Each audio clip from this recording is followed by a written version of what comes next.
Adventures, so today is going to be our wrap-up for the month of September. Yep.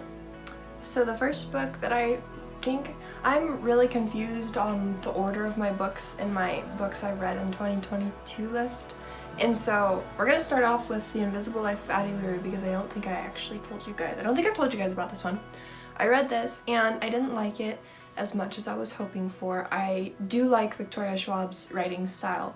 It's very easy for me to read, and I liked that there was like a feel about this particular story. It had, overall it felt like a fall book to me, or a winter or a Christmassy book. It all kind of settled into that.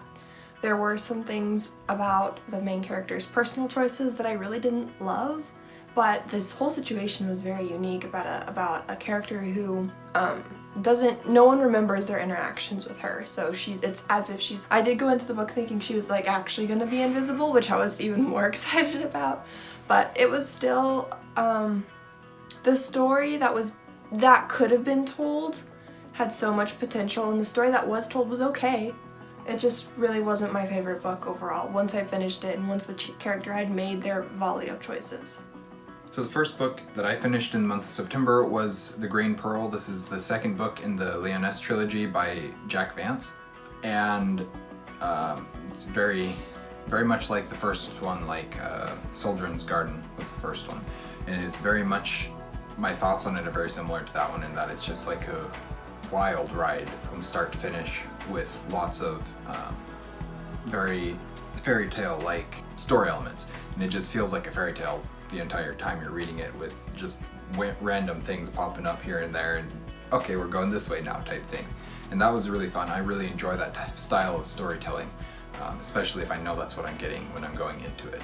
So I think the other thing about that one is the ending came really out of left field, and like I was not expecting the ending at all.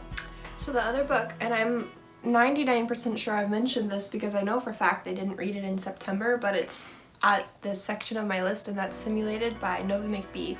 I think I read this in August or maybe even July. Probably August, that sounds about right. Probably August. I don't know, so maybe I might have talked about this before. No, because I watched August's wrap-up. You texted, yeah, you didn't talk about it in August wrap-up, but you texted. It doesn't really matter. I don't think I've talked about it, but if I have, sorry. I liked this one better than I liked Calculated because I related to it a little bit more. I like the actual story of Calculated better, but Simulated was good. I don't know, I don't have any complaints about it. I do want to read Activated. It did strike me personally, and so I read it, and I related to it hard, and I felt like it was a story very personal to me, so I read it and I'm like, okay, I want a break from that. I have my own life to live. I don't want to live it again in someone else's book style thinking. I mean, unfortunately I'm not a genius like Joe, yeah. But I also read Rebels at Sea by Eric J. Dolin, which is privateering during the American Revolution. It's a nonfiction. I was in the mood for nonfiction and someone recommended this to me, and by the time I got it loaned from the library, I wasn't in the mood for nonfiction anymore, and I didn't think it was very interesting. I liked what I was learning about. I liked learning about privateering. That was interesting. I didn't like how it was written. That it wasn't engaging in how it was written at all to me. So I kind of just trudged through that, used it as noise when I wanted an audiobook and didn't have one. It took me a while to get through. The next one that I finished in September was Operation Grindel by Daniel Schwabauer. This one won't have a review for a while, but let's see. It's a sci-fi. Say about this one. It's about a journalist who wants to write a war story that is like the war story for him, the greatest story that he could ever write. He wants it to be his big story and his major story and everything like that. And I wasn't terribly invested in the story until about the 2/3 mark, and then I started getting invested, and then the end hit. And the end hits really hard, and you're like, what just happened? I'm so confused now. And it's great. It's one of the best endings to a book that I've ever read, and one that I've wanted to read for a while. I'm just now getting into sci-fi, so I really have very little experience with sci-fi, but I did appreciate this one, and I liked a lot of what was going on in it. I also read A Gathering of Shadows by V.E. Schwab again.